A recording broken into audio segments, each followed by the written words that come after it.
Oi, BFF! Esse é um espaço para a gente conversar de forma íntima e vulnerável, onde eu vou compartilhar contigo as minhas vivências e experiências, assim como as lições que eu tiro delas. O meu maior objetivo é conseguir te ajudar a construir a vida dos teus sonhos, cheia de leveza, magnetismo, prazer e muita abundância. Vem comigo?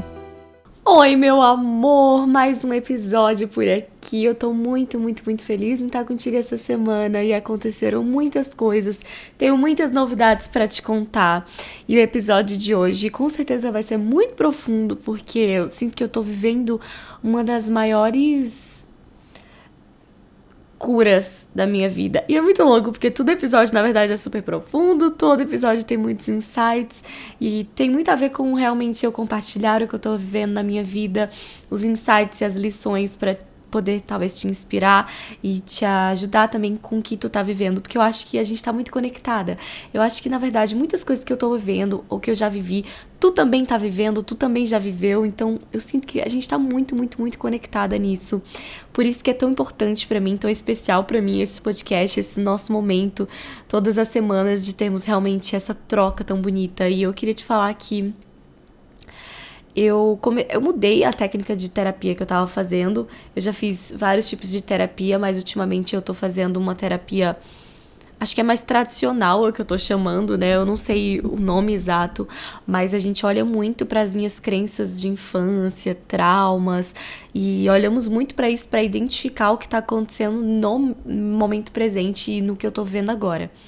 E a questão é, eu tô descobrindo muita coisa, eu tô descobrindo muitos insights que eu não fazia a mínima ideia.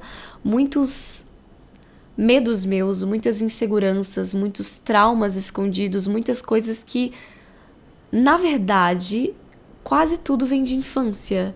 E quase tudo vem de coisas que eu não lembrava.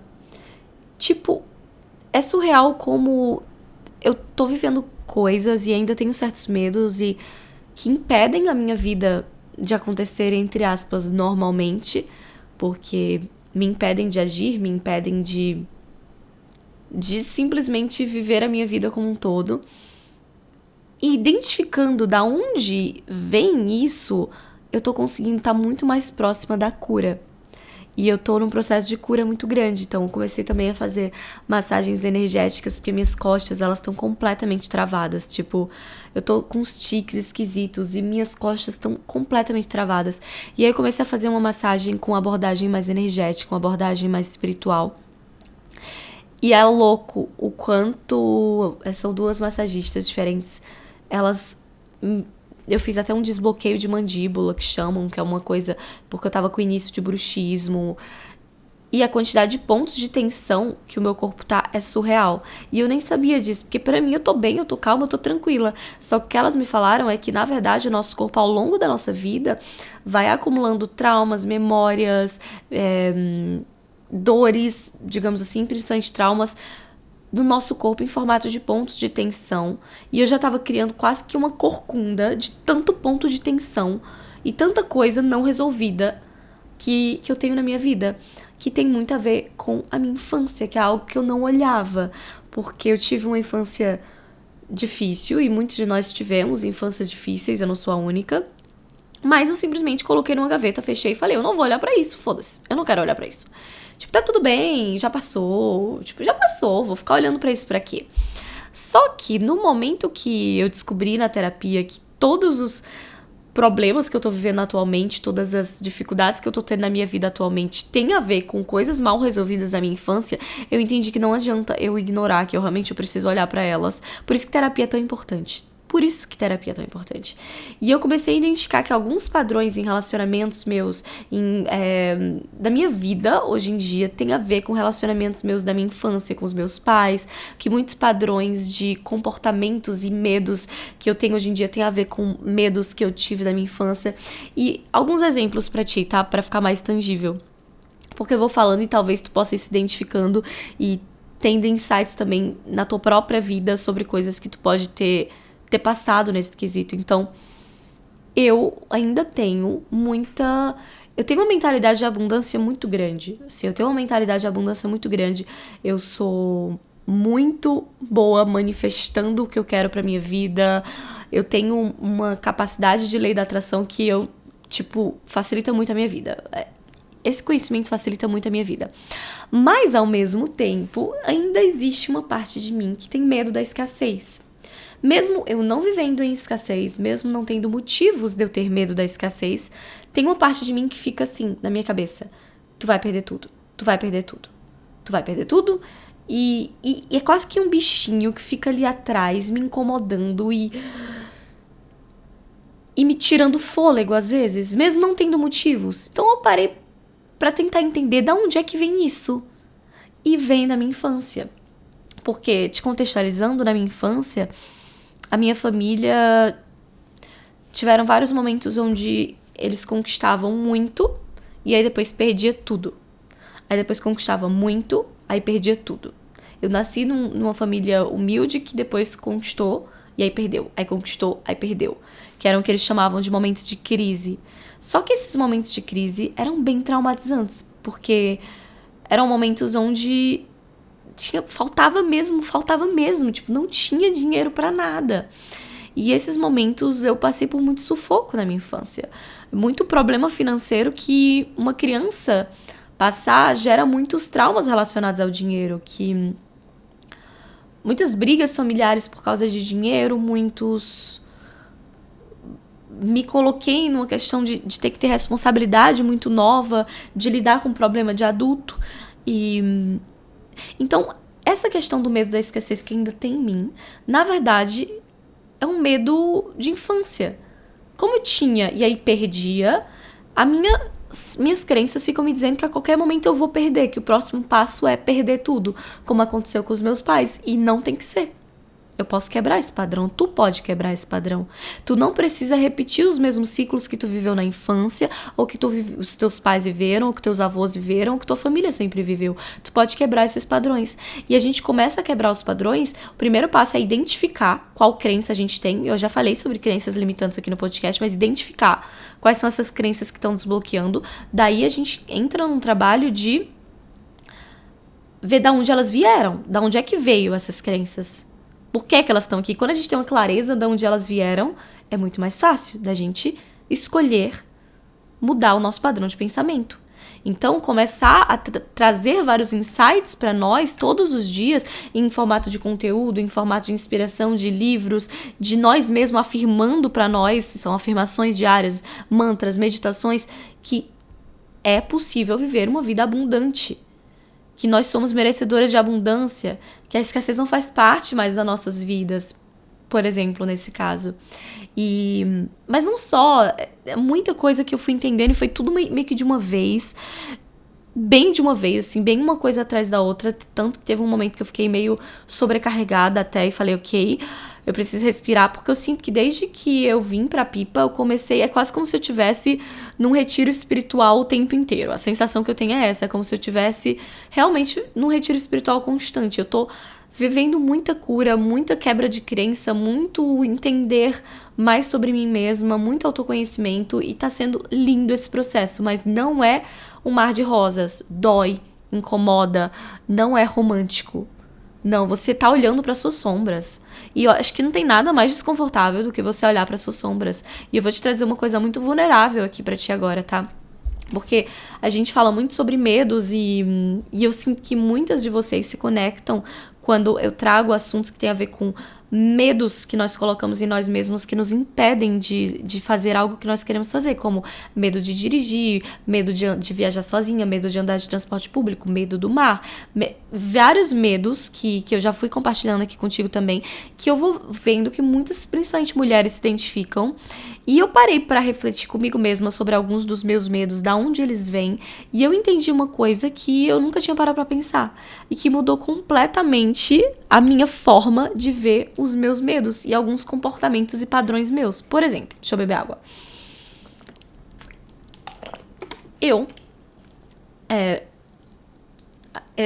Isso é difícil, eu não sei como é que eu vou conseguir te explicar isso. Ok. Ao longo da minha vida, eu sempre me denominei e sempre usei a palavra patricinha para me referir a mim. Sempre falava, não, eu sou patricinha, eu sou patricinha, eu sou patricinha. E qual é a consequência disso? Não tem problema nenhum em ser patricinha. Mas qual a consequência disso? Essa patricinha, esse personagem, digamos assim, patricinha, associa-se a muitas coisas, como, por exemplo, uma patricinha não gosta de sujar o pé na lama, uma patricinha não gosta de bicho, tipo, aranha, um sapo, tem medo, uma patricinha é fresca, uma patricinha é mimada, uma patricinha tem alguns comportamentos infantis. E eu sempre me denominei, até então, eu achava que eu era patricinha. Eu achava mesmo, eu acreditava com todas as minhas forças que eu era patricinha e foda-se, é isso que eu sou e caguei.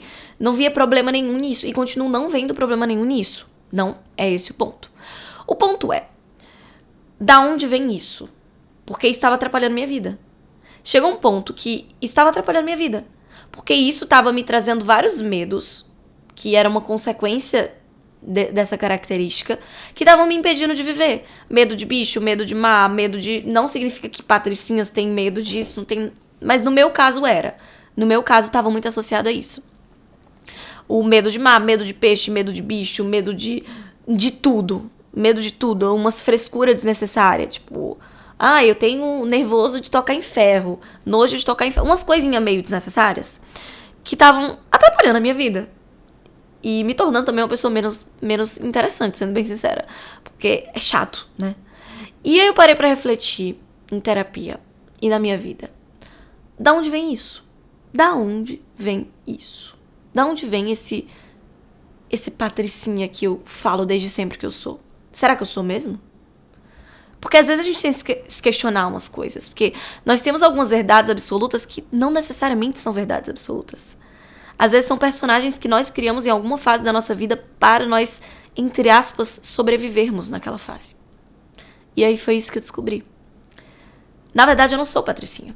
Eu sou vaidosa. Isso eu sou. Eu amo me cuidar. Eu amo deixar minha autoestima lá em cima, porque eu acho que uma mulher com autoestima é uma mulher com poder. É uma mulher que fica com energia completamente diferente, fica muito mais magnética, onde a gente se sente mais capaz de conquistar o mundo, de realizar os nossos sonhos, de ir atrás do que a gente quer, onde nos sentimos maravilhosas, não aceitamos menos do que foda, porque a gente se acha incrível. Então a autoestima eu acho que é algo super importante, que eu sempre tive, sempre fui vaidosa, sempre gostei de cuidar de mim. Mas isso não significa que eu seja mimada, fútil. Algumas coisas que eu achei por muito tempo que eu era. Fútil não, porque eu nunca fui fútil, mas mimada eu achei por muito tempo que eu era. Fresca, eu achei por muito tempo que eu era. Fresca no sentido de, tipo... sabe? Tipo, ai meu Deus do céu, tem uma rã no quarto. Vou gritar, tem uma barata. Eu continuo odiando barata, não é esse o ponto. Mas umas coisinhas meio que, tipo, a rã não vai te fazer nada. Tipo, eu não vou entrar no mar por causa que tem peixe. Que porra que o peixe vai te fazer? Só que medos muito grandes. De uma forma... Uma pessoa me dissesse isso ia me irritar, porque o medo do peixe é uma coisa que me impediu de viver por muitos anos. Muitos anos. E me impede até hoje, que eu ainda tô curando isso, sendo bem sincera contigo. É medo de bicho, tipo de rã, de rato, me impede de fazer muita coisa. Nojinho de tocar na lama, nojo de sujar minha mão. São coisas que atrapalham a minha vida, não me ajudam em nada. Não me ajudam, são coisas de um comportamento meio de menina e não da mulher que eu realmente quero me tornar, da mulher que eu realmente vim ao mundo ser, comportamentos que me limitam. E eu não quero ser limitada, eu quero infinitas possibilidades pra minha vida, eu quero poder tudo, eu não quero me limitar a mim mesma. Então eu identifiquei, depois de refletir, que na verdade eu criei esse personagem na minha infância. Por quê? Na verdade verdadeira, eu com 4, 5 anos de idade... Eu não sei se tem gente aqui que vai conhecer Águas Belas, lá na Caponga, no Ceará. É uma vilinha de pescador que eu fui criada lá, porque meu avô tinha uma casa de pescador lá. Eu sempre passei muito tempo lá. E eu andava em Águas Belas, nessa vilinha de pescador, que inclusive é uma das praias mais lindas, na minha opinião, que eu já fui, assim, eu sou doida por lá. Eu andava descalça, de calcinha, correndo, suada, igual uma doida, na pracinha, em frente à casa do meu avô. E ficava toda suja de lama. Eu ia pro mangue, brincava com siri, e tomava banho no rio, e ficava toda suada o dia inteiro, e não tava nem aí pra nada, toda descabelada, e voltava feliz e sorridente pra casa depois de um dia de brincar muito, ia tomar um banhinho quentinho e ir pra cama. Eu vivia dessa forma. Essa era a Larissa. na sua essência pura. Porque essa primeira infância é um lugar onde a gente enxerga muito também essa essência pura, antes da maldade do mundo vir, antes das pessoas me influenciarem, antes de eu querer me encaixar num padrão, quem eu era. E eu era essa pessoa que entrava no bang e brincava com o Siri. Eu lembro que teve um momento da minha vida onde eu tinha uma lagartinha de estimação, porque eu queria ver ela se transformando em uma borboleta. E a lagarta andava em mim, não sei o que. Hoje em dia eu não deixaria uma lagarta subir em mim, por medo da lagarta. E na minha pura essência, eu deixaria. Na minha pura essência, eu achava lindo pensar que a lagarta ia virar uma borboleta e que ela era minha amiga. Então ela tava em mim porque ela era minha amiga. E depois, na minha vida adulta, eu comecei a ter medo da lagarta. Lagartixa, sei lá. É lagarta, eu acho. Eu tinha uma lagartixa chamada Saulus, que morava na minha casa e tinha um nome. Lagartixa Saulus. E aí depois eu fiquei com medo de lagartixa. Eu comecei Então assim, essa era a minha pura essência. E o que é que fez eu sair desse lugar pra um lugar que estava me impedindo de viver no meu máximo potencial? Quando foi que eu criei esse personagem da Patricinha? Que foi um personagem. Hoje em dia eu sei que foi. Que eu ainda tô com uma dificuldade de me desassociar dele. Eu até brinquei, chamei que é o meu processo de despatricinhamento. Mas eu identifiquei que isso veio por alguns motivos. Os meus pais se separaram quando eu tinha 6 anos. E... Nossa, tem uns temas pesados que eu tô com medo de trazer aqui, tá, gente? Ok. Vamos lá. Eles se separaram e eu passei muita necessidade financeira, passei muita escassez financeira, como já te falei. E existia ainda uma questão muito forte no Ceará, na época que eu nasci, em relação à cor. Então, o fato de eu sou miscigenada, então eu sempre foi muito confuso pra mim essa questão racial. Eu sou uma mulher preta, eu sou branca, eu sou parda, eu sou indígena, porque eu também tenho origens indígenas. Na verdade, eu sou tudo, eu sou brasileira, eu sou essa mistura. E quando eu era criança, eu pegava muito, muito sol. Então, assim, eu ficava assim, pretinha. E eu lembro que eu sofria racismo. No sentido de tipo, ai, a neguinha, umas coisas bem pejorativas que eu ouvia, que começaram a fazer eu sentir como se minha cor me deixasse inferior às pessoas que eram brancas. E eu sentia muito isso na escola. Era como se as meninas brancas fossem de alguma forma superiores a mim, que não era branca. Porque nunca me considerei branca. Se for me considero muito mais uma mulher preta do que uma mulher branca. Uma mulher branca eu não sou. Mas também, mais uma vez, esse tema é confuso pra mim, porque, na verdade, eu sou uma mistura de tudo. Eu sou uma mistura louca, como muitas brasileiras. E como muitos brasileiros, eu sou uma mistura louca. Mas houve, na minha infância, essa questão muito grande, que era quase como se... Eu lembro que eu chorava. Eu falava assim, por que que eu não nasci loira, branca ou do olho azul? Eu chorava. Por que que eu não nasci branca, loira, do olho azul? Por quê? Por que meu cabelo não é liso? Meu cabelo na época era ondulado, depois ele foi alisando por algum motivo. Mas por que meu cabelo não é liso e loiro? E por que eu não tenho olho azul? E por que eu não sou branca? Por quê? E eu me revoltava e eu chorava. Minha família fala disso comigo até hoje. Eu chorava. Eu achava... Eu me odiava. É foda, né? É foda. E ainda tem gente que fala que não existe. É foda. E existia muito mais naquela época.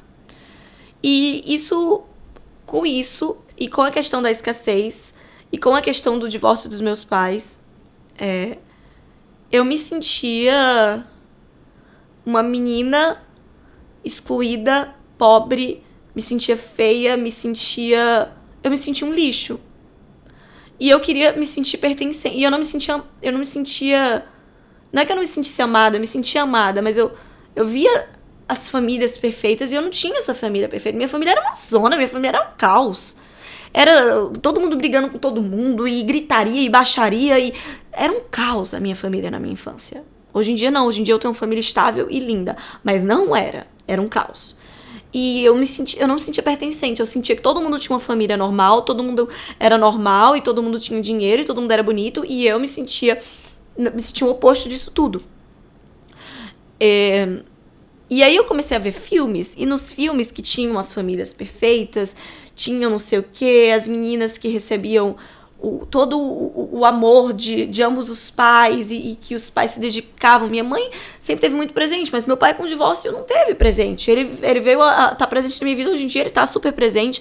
Na minha adolescência ele teve, mas na minha infância ele não teve, ele tava com outros focos. Então teve toda uma questão também de uma sensação um pouco de abandono que eu senti, que tá tudo ótimo entre nós hoje em dia, e ele foi o melhor que ele pôde ser. Ele foi, meu Deus do céu, com 23 anos, do nada, o cara não tinha dinheiro pra nada e teve uma filha e conseguiu, tipo, mudar completamente a vida dele, e a minha vida, consequentemente, depois foi mudada também graças ao esforço dele e a dedicação dele, mas a dedicação tava mais no profissional, não tava muito ali no dia a dia, ainda que tenha me dado uma educação, tenha me dado princípios, tenha me ensinado coisas muito bonitas.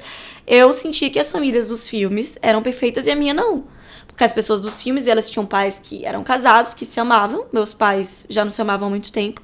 Que tinha uma estrutura familiar, então, que a família não brigava, que existia dinheiro, que as pessoas não passavam necessidades, que não tinha que...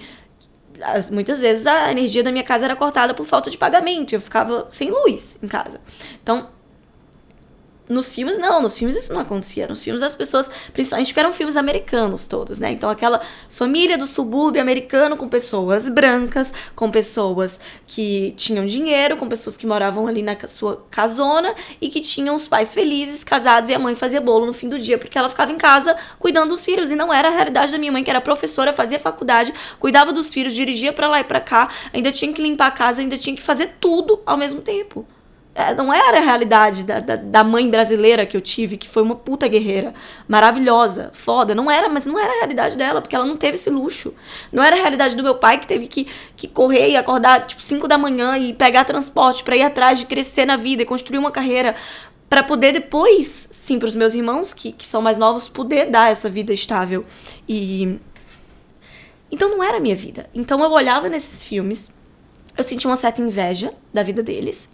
E o que aconteceu? Eu identifiquei que as patricinhas dos filmes, na época existia bem mais isso, da menina mimada, a menina fresca, a menina que usa rosa e que é meio fresquinha.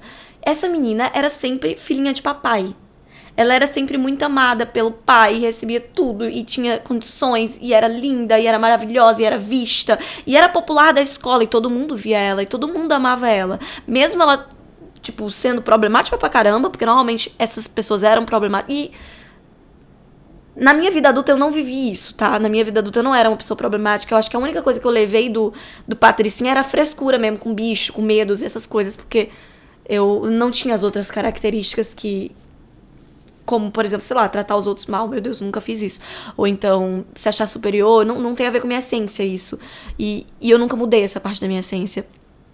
Que realmente sou muito de pessoas, e muito de coração, e muito de profundidade, e muito de trocas, e muito de olho no olho, e de tratar com amor todo mundo. Isso sou eu, isso eu nunca mudei. Mas existia uma parte de mim que queria ser aquela menina dos filmes que era vista. Porque eu me sentia invisível. Na escola eu me sentia invisível, e eu queria ser vista. Então o que é que... E hoje, depois de muita terapia, eu consegui entender o que é que aquele meu cérebrozinho daquela criança fez pra, entre aspas, sobreviver. Criou um personagem. Então na minha infância, ali com 7 ou 8 anos, eu criei um personagem de uma menina que não era necessariamente a minha essência. Então... que tem medo de tudo, que dá uns gritinhos... Na época era assim, né? Na infância eu levei muito pra essa forma, que dá uns gritinhos exagerados e que... Parou aqui a câmera, mas voltei. Então eu criei esse personagem e eu acreditei nele de uma forma muito, muito, muito forte, a ponto daquilo virou eu. Mas aquilo virou eu, mas aquilo não era a minha essência. Faz sentido o que eu tô te falando? Aquilo virou eu, mas aquilo não era a minha essência. E aquilo virou uma limitação pra mim. De fato, eu comecei a ser vista. Talvez não de uma boa forma, mas eu comecei a ser vista. E de alguma forma eu comecei a me sentir menos mal comigo mesma. Era como se aquilo tivesse aumentado a minha autoestima, porque eu meio que criei no meu imaginário um lugar onde eu era mimada filhinha de papai, o que era o oposto da realidade da menina que tava passando os perrengues que tava passando. Era o completo oposto. Mas a forma que eu me comportava era como se eu fosse essa menina mimada, filhinha de papai que eu nunca fui. Mas nesse personagem aumentava a minha autoestima. Então eu me segurei muito naquilo. E eu me segurei naquilo de uma forma que quase que virou minha identidade por muito tempo. Na minha infância, na minha adolescência. Eu fui começando a quebrar isso quando eu saí do Brasil. Que aí eu me encontrei num lugar neutro. Num lugar onde eu não tava mais com aquele ciclo social, com a minha família por perto, porque eu fui sozinha com 14 anos morar fora. E aí eu parei pra refletir sobre quem eu realmente era e tudo mais, só que eu acho que já tava tão impregnado e eu não tinha maturidade pra fazer toda a reflexão que eu tô fazendo hoje em dia aqui e compartilhando contigo, né? Eu não tinha essa maturidade toda. Quem é que tem essa maturidade na adolescência? E aquilo começou a me limitar de uma forma que eu lembro que eu queria muito chamar atenção porque eu me sentia invisível. Então, no 7º ano, tinha uma coisa na escola que era pra dissecar peixe. E atenção, a minha vida inteira as pessoas me perguntaram: da onde vem o teu medo de peixe? E eu não conseguia identificar de onde vinha. E hoje eu consigo dizer que eu acho que começou aí. Que foi o seguinte: existia esse trabalho de ciências que a gente tinha que dissecar um peixe no 7º ano. E desde, o 4º ano começava a falar, porque no 7º ano vai dissecar o peixe, não sei o quê. E as meninas todas, as meninas brancas, ricas e populares. E eu tô falando isso de uma forma, caso tu não entenda como uma crítica, eu não tô falando isso dizendo que isso é o normal, mas era como eu sentia naquela época. E do olho claro, e do cabelo liso, e não sei o quê. Essas meninas. Que eu sentia que eram superiores a mim, porque eu me sentia inferior. Por uma consequência de um padrão de sociedade que ainda tá muito implementado em nós, cá entre nós, né? Então, essas meninas ficavam tipo, ai, que nojo, peixe, Aí eu comecei a fazer o quê? Imitar elas. Porque elas eram vistas, elas eram populares, elas eram amadas. Então eu comecei a imitar. Ai, que nojo, peixe. Ai, nossa, eu não acredito que eu vou ter que fazer isso. Ai, eu não quero. Ai, eu vou faltar. Ai, criança fazendo criancice, né, gente? Enfim, criança. Aí, deu o 7º ano. Chegou o 7º ano. E deixa eu te contar a vergonha que eu passei. Simplesmente comprei o peixe. Estava lá, na sala, indo dissecar o peixe. E eu, numa de querer chamar atenção, e hoje em dia eu sei que era numa de querer chamar atenção, eu fiz um escândalo. Eu comecei a gritar e chorar e fugir da sala, como se eu estivesse passando mal porque eu estava tocando num peixe. Sim, eu estou com vergonha alheia e tá compartilhando isso contigo, tá? Mas aqui, intimidade é nós. Eu compartilhando minha vergonha alheia contigo pra tu identificar tuas vergonhas alheias também daí. E eu fiz um escândalo. E aí depois várias pessoas vieram falar comigo: você tá bem, Larissa? Eu vi que você ficou muito mal, você tá bem, você precisa de alguma coisa. E eu chorando, não, porque eu tenho muito medo de peixe, eu não acredito que eu tive que passar por isso, porque eu tenho pânico de peixe, e nojo, e medo. E aí eu fui vista, de fato, não era o que eu não queria ser vista, eu fui vista. Então consegui o meu objetivo na época, que era não me sentir invisível. Me sentir vista. E aí eu fui segurando aquilo, meio que virou um boato, um boato não, né, virou tipo um fato na escola, que a Larissa tem medo de peixe. Eu fui me segurando daquilo, eu comecei a afirmar pra mim mesma e pra todo mundo que eu tinha medo de peixe. E começar, não, porque eu tenho medo de peixe, eu tenho medo de peixe, eu tenho medo de... Começou ali no 7º ano, medo de peixe, medo de peixe. E quando você fala muitas vezes a mesma coisa, aquilo vira realidade. E aquilo virou realidade. Eu fiquei com medo real de peixe. Eu acreditei naquilo de uma forma tão grande que eu desenvolvi pânico de peixe. Um pânico que na minha vida adulta me impedia de entrar no mar, me impedia de entrar num rio, me impedia de fazer várias coisas. E eu ainda tenho medo de peixe. O mais louco é que mesmo sabendo tudo isso, eu ainda tenho medo de peixe. Só que hoje em dia, eu trabalho nisso. Hoje em dia eu identifico de onde veio. Hoje em dia eu sei que não é um medo real. Hoje em dia eu sei por que esse medo foi desenvolvido. E trabalho para não deixar que me limite. Então eu entro no mar na mesma, eu entro no rio na mesma, eu tento não pensar nisso, eu vou trabalhando para não deixar que se impeça eu fazer as coisas que eu quero fazer. Eu não fico mais falando, eu tenho medo de peixe, eu não falo mais isso. Não falo. Isso não tá. Eu tô falando aqui pra ti agora no sentido de te explicar a história, mas eu não falo isso mais. Eu falo, não, eu adoro o mar. Não adoro tomar banho, adoro água. Eu mudei, entendeu? Porque tudo que a gente fala vira realidade. É o poder da palavra, porque a gente acredita naquilo. E as nossas crenças criam a nossa verdade. Então, talvez o medo que tu tenha hoje em dia possa ser um padrão que tu criou na tua infância. Pode ser um personagem que tu criou na tua infância, que tu acreditou e que virou um traço de personalidade que não necessariamente é da tua essência. Um medo que tu pode ter hoje em dia, na verdade, pode ter sido algo que não necessariamente faz parte da tua essência. E quando tu identifica, isso é muito mais fácil de tratar, é muito mais fácil de corrigir, e é muito mais fácil de superar. Então, esses medos de bicho, quando eu era criança, eu matava barata. Aparecia uma barata, eu pegava o chinelo e matava barata. Eu dava uns gritinhos, porque eu nunca gostei de barata, mas matava. Hoje em dia, eu peço pra alguém matar a barata pra mim. Como é que a Larissa, criança, conseguia matar a barata e a Larissa adulta não consegue? Desculpa, mas puta que pariu. Alguma coisa tá errada. Então, já deu pra mim. Eu vou matar a barata. Eu não vou pedir pra ninguém. Eu vou matar a barata. E, Larissa, como a gente supera o nosso medo? A gente vai lá e faz. A gente identifica as nossas crenças, os nossos padrões, os nossos comportamentos, a gente faz terapia, a gente faz tudo isso, mas no fundo, a gente vai lá e faz. A gente vai lá e faz. A gente vai lá e mata barata, a gente vai lá e entra no mar, a gente vai lá e faz xixi no banheiro, mesmo a rã estando olhando pra gente com aquela cara de vou pular em cima de ti. A gente faz. Porque nós não somos essas mulheres frágeis e que precisam de ajuda pra tudo. A gente não é nós não somos essas mulheres. Nós somos foda. Nós somos independentes, nós somos fortes. Nós somos capazes de tudo. A gente é capaz de gerar uma vida. A gente é capaz de trabalhar sangrando. A gente é capaz de qualquer coisa, meu amor. Nós somos foda. E a gente não pode deixar que essas besteiras impeçam a gente de ser as mulheres fodas que nós viemos ao mundo ser. Então, eu tô passando por muita cura de muita coisa que eu achava que talvez eu nunca fosse curar, muita coisa que eu achava que eu nunca ia conseguir trabalhar em mim, e eu tô conseguindo trabalhar graças à terapia, graças ao parar pra olhar pra mim e refletir. Eu escrevo muito, então eu tenho um caderno, faço journaling, eu escrevo muito minhas reflexões e converso com pessoas, e com pessoas que eu conheço, que têm intimidade, que me conhecem desde a infância, pra tentar entender esses padrões, tentar entender como eu era e como eu tô. Eu tô refletindo muito sobre mim mesma, Então eu te convido a fazer o mesmo, porque por que a gente deveria ficar na nossa zona de conforto, vivendo a mesma vida, se nós podemos criar uma vida extraordinária para nós? E isso começa com a gente honrar o poder que está dentro de nós. Meu amor, nós conseguimos tudo. Não existe essa palavra, eu não vou viajar sozinha porque eu tenho medo. Você vai! Porque você é foda! E você supera qualquer coisa. Você não vai deixar que esse trauma te impeça de viver.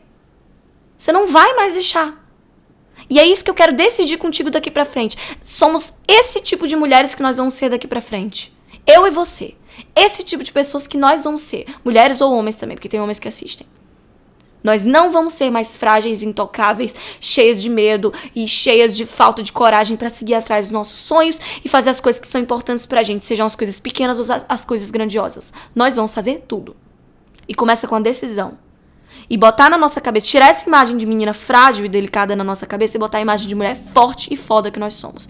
E tá sendo bem difícil pra mim compartilhar coisas tão vulneráveis e tão vergonha alheia que eu tô compartilhando contigo agora, da Larissa criança, que tinha a mentalidade de uma Larissa criança, mas que impactaram a Larissa adulta. Então agora eu tô num momento muito da minha vida de acolher essa Larissa criança, dizer tá tudo bem, passou. Mas agora a gente não é mais uma criança, nós somos uma adulta. E nós vamos nos comportar como uma adulta. Porque a gente não precisa mais fazer isso para sermos vistas. Nós não precisamos disso. E graças a Deus eu trabalhei muito já a questão da autoestima, de aceitação. Eu amo a minha cor, eu não trocava a minha cor por nada nesse mundo. Eu acho que eu tenho a cor mais linda do mundo. Eu amo ser misturada, eu amo ter tantas culturas dentro de mim, tanta vivência, tanta ancestralidade. Eu amo, inclusive, as dificuldades que eu passei que me tornaram a mulher que eu sou. Eu amo, inclusive, não ter tido uma infância perfeita. Porque fez com que hoje em dia eu consiga ajudar outras pessoas que também não tiveram uma infância perfeita, que, pasme, é a maioria das pessoas. São raras as pessoas que tiveram uma infância perfeita. Então tudo isso, na verdade, me ajudou a seguir o meu propósito. E tudo isso foi útil, então eu sou grata. E eu sigo em frente nessa minha nova caminhada, curando essas crenças. E então eu vou deixar o episódio de hoje por aqui, porque eu também tenho que ir, porque eu tenho um compromisso agora. E espero que tu tenha conseguido tirar bons insights que possam te ajudar a superar os teus medos, traumas e se tornar a pessoa que tu quer realmente ser. Muito obrigada. Não esquece de comentar, eu leio todos os comentários e dou like. Posso não dar na hora, mas eu vou ler todos e vou dar like em todos. E muito, muito, muito obrigada. Bota um review se estiver ouvindo no Spotify ou Apple Podcast. Não esquece de dar like, se inscrever no canal e nos vemos na próxima semana. Um beijo, um cheiro enorme!